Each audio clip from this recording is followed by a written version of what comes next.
السلام علیکم سامعین، 19 محرم الحرام ہے، 18 اگست ہے۔ سوشل انڈیا نیوز میں آپ کا خیر مقدم ہے۔ خبر کا عنوان ہے دہلی میں بسنے والے روہنگیائی مسلم سماج کے لوگوں کی زندگی کیسی گزر رہی ہے۔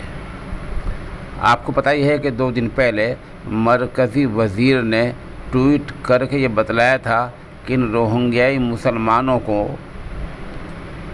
فلیٹوں میں منتقل کر دیا جائے گا۔ ان کے ٹویٹ کو چند گھنٹے بھی نہیں گزرے تھے کہ وزارت داخلہ نے واضح اعلان کیا کہ نہیں، کسی فلیٹ میں نہیں منتقل کیا جائے گا، بلکہ قانون کے مطابق یہ لوگ یہیں رہیں گے، انہی کیمپوں میں، اور ان کو قانون کے مطابق ان کے دیش بھیجا جائے گا۔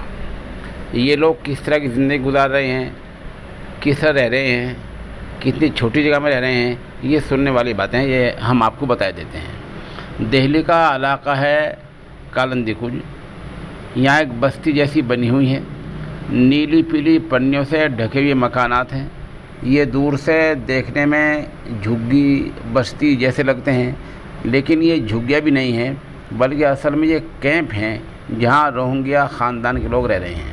یہ وہ روہنگیا مسلم سماج کے خاندان ہیں جو میانمار کے صوبہ رخائن سے بھاگ کر یہاں آ گئے تھے اور اب مہاجر بن کر ہندوستان میں رہ رہے ہیں۔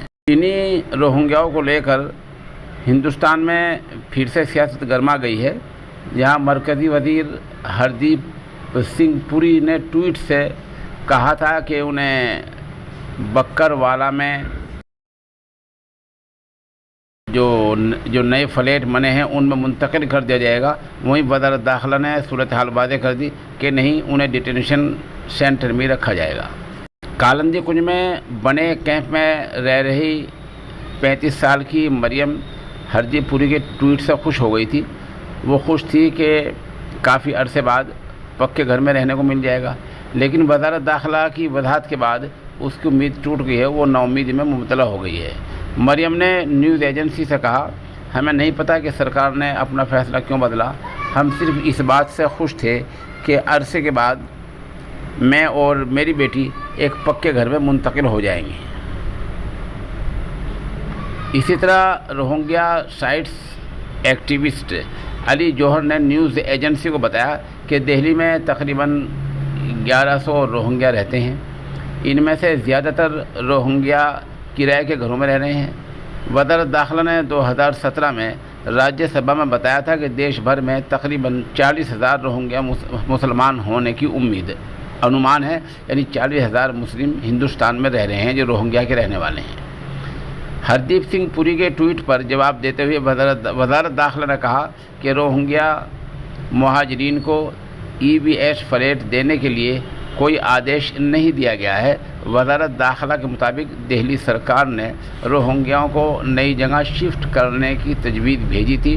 اس پر وزارت داخلہ نے دہلی سرکار کو کہا کہ وہ ناجائز طریقے سے جہاں لوگ رہ رہے ہیں وہیں ان کو رہنے دیں، جب تک کہ انہیں ان کے دیش نہیں بھیجا جاتا، تب تک انہیں ڈیٹینشن سینٹر میں ہی رکھا جائے گا۔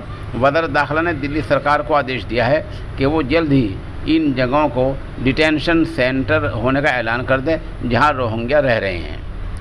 ادھر 42 سال کے کبیر احمد 2012 میں ہندوستان آئے تھے، وہ بھی کالندی کج میں بنے کیمپ میں رہ رہے ہیں۔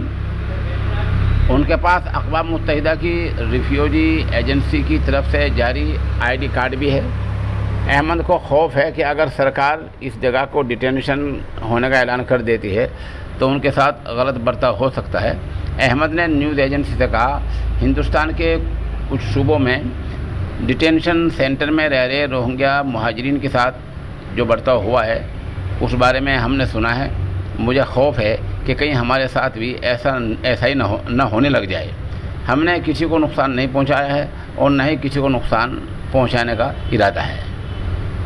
احمد یہاں سنکری سے گلیوں کے بیچ بنی چھوٹی سی جگہ پر رہتے ہیں۔